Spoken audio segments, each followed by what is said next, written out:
There is a moment in every life when everything you believed was solid suddenly collapses at the same time, not slowly, not politely, but all at once. And in that moment, most people disappear internally. They shut down, they fracture, they compress themselves into a smaller, quieter version just to survive what happened. But you didn't. And that is not normal, because a few weeks ago, something shifted in your reality and you felt it before you understood it. Your body noticed it.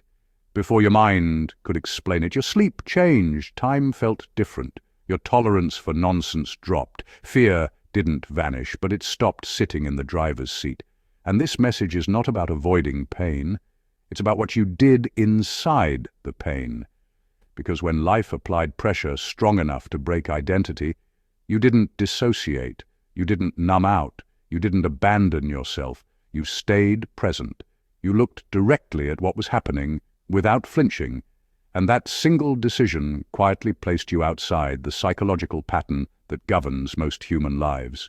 Because most people, when overwhelmed, escape inwardly. They split. They create a mask, a story, a distraction, something to help them not feel, but presence under pressure is rare, and it is powerful, because when you remain conscious inside collapse, the nervous system reorganizes.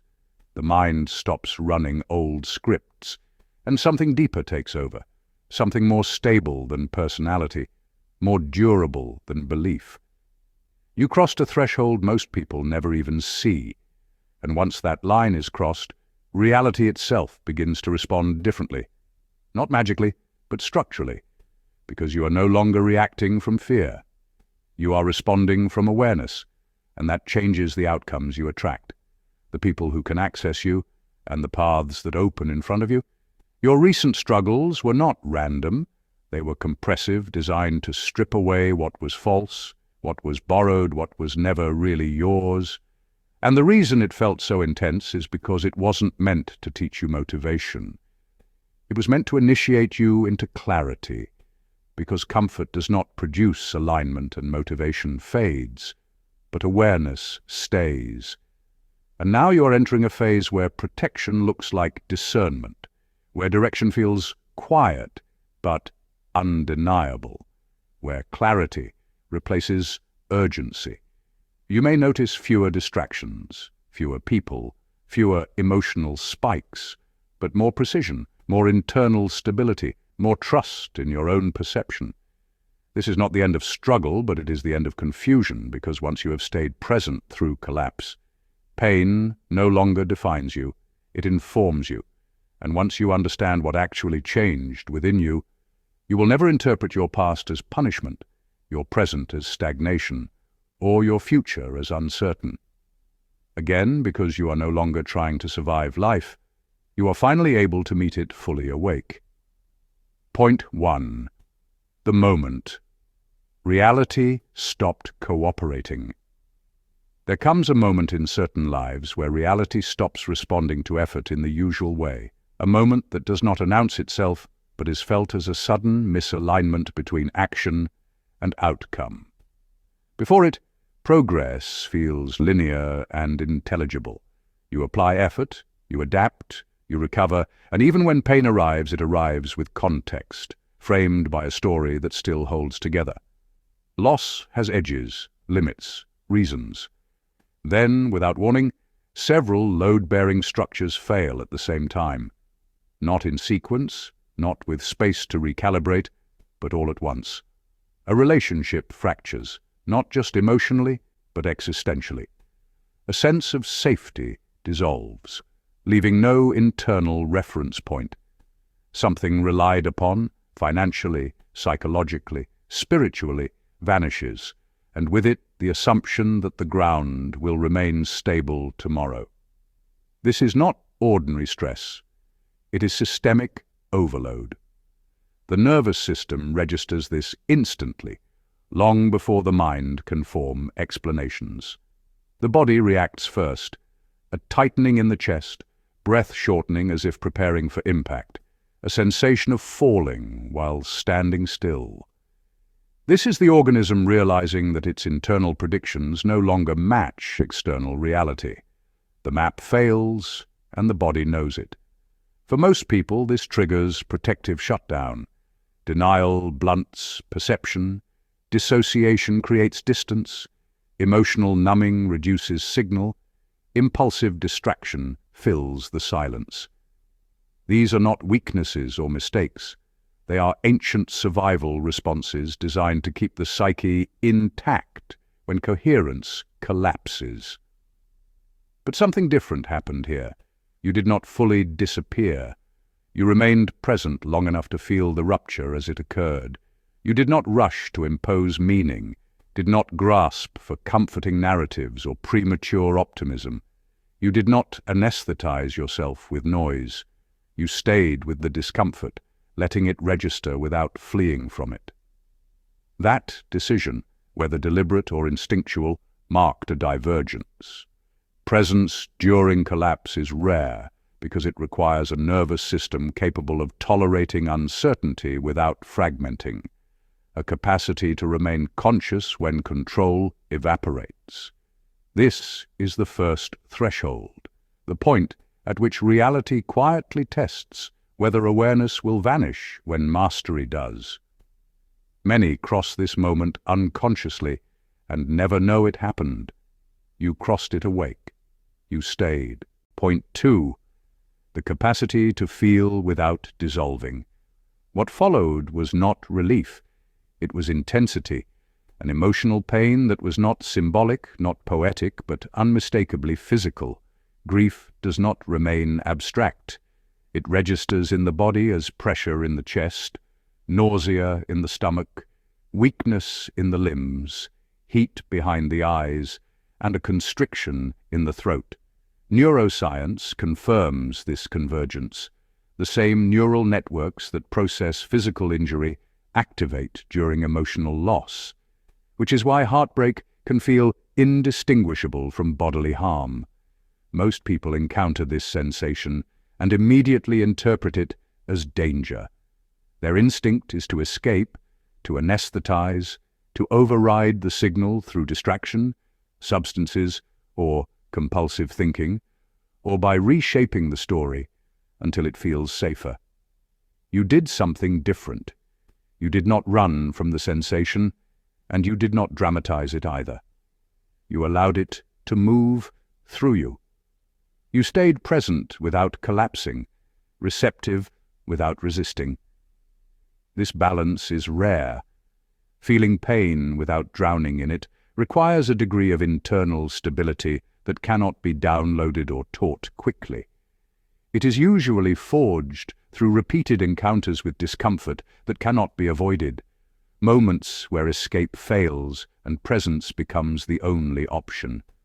As you breathed, as you cried or sat in silence or stared into the dark, something subtle but critical occurred. Your mind did not overpower your body, and your body did not hijack your mind. They remained in contact. This is psychological integration under stress. It is the opposite of trauma encoding. Trauma fragments experience. It splits sensation from meaning, emotion from awareness, and memory from time. Integration allows experience to pass through the system without calcifying into a permanent wound. At this stage, most people unconsciously outsource their regulation. They reach for another person, a belief system, a distraction, or something external to stabilize them. You stabilized internally.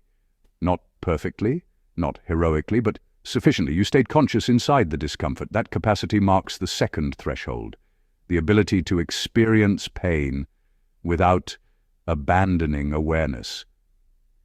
When this threshold is crossed, fear begins to lose its absolute authority. It no longer dictates every response. It becomes information rather than a command. And from that shift, something irreversible begins. The quiet emergence of self-trust, grounded not in optimism, but in lived resilience. Point 3. The decision that cost you something real. What followed was not relief. It was intensity, an emotional pain that was not symbolic, not poetic, but unmistakably physical. Grief does not remain abstract. It registers in the body as pressure in the chest, nausea in the stomach, weakness in the limbs, heat behind the eyes, and a constriction in the throat. Neuroscience confirms this convergence. The same neural networks that process physical injury activate during emotional loss, which is why heartbreak can feel indistinguishable from bodily harm. Most people encounter this sensation and immediately interpret it as danger. Their instinct is to escape, to anesthetize, to override the signal through distraction, substances, or compulsive thinking, or by reshaping the story until it feels safer. You did something different. You did not run from the sensation, and you did not dramatize it either.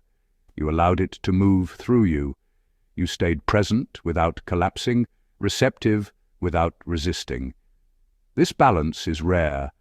Feeling pain without drowning in it requires a degree of internal stability that cannot be downloaded or taught quickly. It is usually forged through repeated encounters with discomfort that cannot be avoided, moments where escape fails and presence becomes the only option. As you breathed, as you cried or sat in silence or stared into the dark, something subtle but critical occurred. Your mind did not overpower your body, and your body did not hijack your mind. They remained in contact. This is psychological integration under stress. It is the opposite of trauma encoding.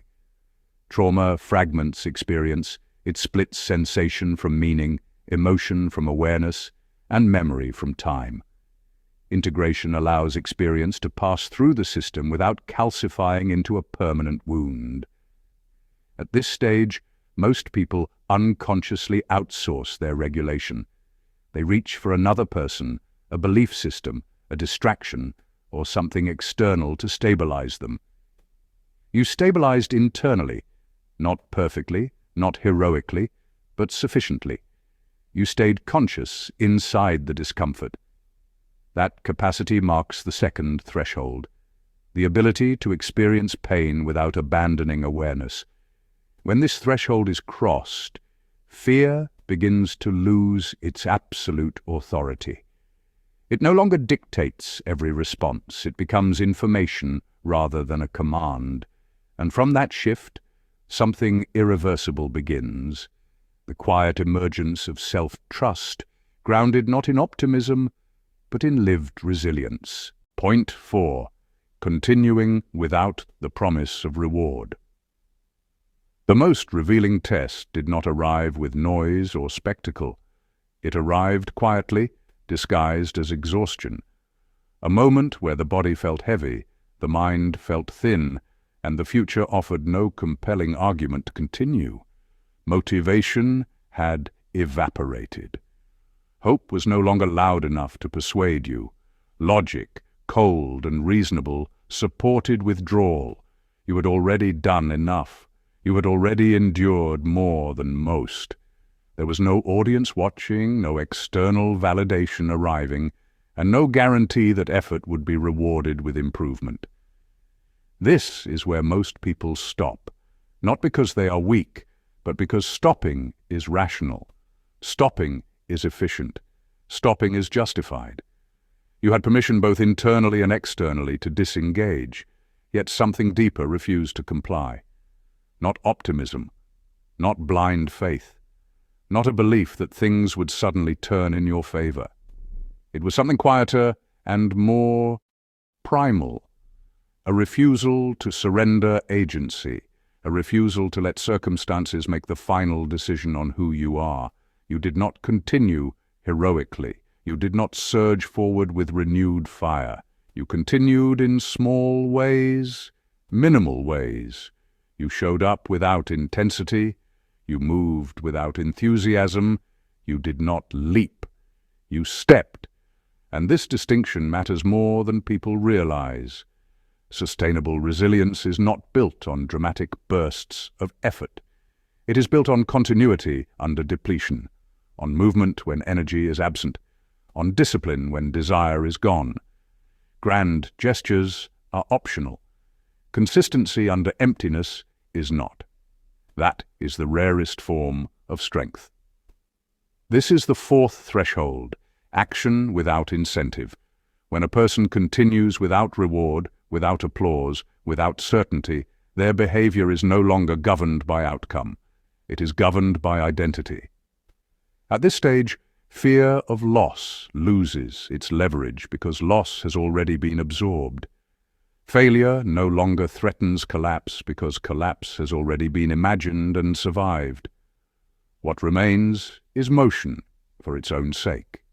A quiet, unremarkable persistence that no longer asks for permission or promises. This is where effort stops being transactional and becomes existential. You move because movement is who you are, not because it feels good, not because it guarantees success, but because stopping would mean handing over authorship of your life. And that is the one thing you refuse to do. Point 5. When fear stops running the system. After these moments, something subtle but irreversible changes, almost imperceptible at first, yet profound in its consequences. Fear does not vanish. It still appears in thoughts of mortality, failure, rejection, or collapse, but it no longer seizes the controls. The difference is not emotional numbness nor detachment from reality. It is proportionality. The nervous system, having endured what it once labeled as unsurvivable, quietly recalibrates its internal alarms. Threat no longer screams. It informs. In psychology, this is often called post-traumatic growth, but that phrase misses the deeper truth. What occurs is not growth of trauma, but reorganization once fear loses its authority and credibility. Perception clears. Decisions accelerate, not from recklessness, but because fear no longer distorts the signal. You see faster because less static interferes. Others begin responding to you differently. Not because you assert dominance or perform confidence, but because a regulated nervous system naturally stabilizes those around it.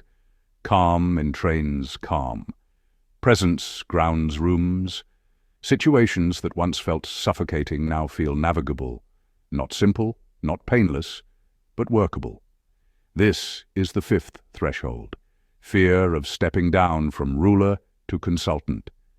And when fear accepts this role, life no longer needs to apply escalating pressure just to be heard. Point 6. The role you agreed to without knowing it. Some lives are structured for comfort, others are structured for capacity. The difference is not moral, it is functional. Comfort-oriented lives are designed to preserve ease, predictability, and emotional softness. Capacity-oriented lives are designed to build range, depth, and internal load-bearing strength. Certain individuals encounter intensity early and repeatedly, loss, responsibility, disillusionment, pressure, not because they're punished, but because their systems are capable of adaptation. Capacity is forged, not granted. It emerges only when something is asked of you before you feel ready. The challenges you faced were not random interruptions to a better life. They were appropriately scaled stressors calibrated to your internal architecture, not to destroy you, but to reveal what could not be removed. Each collapse stripped away an external dependency you didn't realize you were leaning on. Each loss clarified what remained when noise, validation, and illusion fell away. Over time, an internal reference point formed. Quiet, non-negotiable, stable. This reference point does not depend on circumstances. It does not spike with success or collapse with failure. It is not optimistic, and it is not cynical. It is functional. It allows you to stand inside uncertainty without dissolving. People with this structure often feel out of sync with conventional life paths. They do not resonate with narratives of constant happiness, surface motivation, or borrowed ambition. They are often mislabeled as intense, distant, or overly serious, not because they lack feeling, but because they operate from meaning rather than appearance. They are less impressed by momentum and more attentive to alignment. They do not chase relief. They build coherence. Their nervous systems have learned precision through exposure. Their discernment has been sharpened by consequence. What others call heaviness is, in truth, density, a concentration of awareness formed under pressure. This is the sixth threshold. Realizing your life was never meant to be light. It was meant to be precise. Precision requires pressure. It requires friction, repetition, and moments where escape is unavailable. Light lives drift easily, but precise lives cut cleanly through reality. If your path has felt exacting, demanding, and unforgiving, it is because it is shaping you into someone who can hold weight without distortion. Not everyone is built for that. You were. Point 7. What comes next, and what is required of you? Once this level of internal coherence is reached, life begins to respond in a quieter but more precise way, not by removing difficulty, but by reshaping it. What once felt random now carries direction. Pressure stops feeling like punishment and starts functioning like refinement. Challenges arrive not to break you, but to require more accuracy from you. More discipline, more presence, more responsibility. Opportunities no longer flatter the ego. They test your integrity. At this stage, your task is not to chase intensity or transformation. Those will arise naturally. Your task is to remain honest.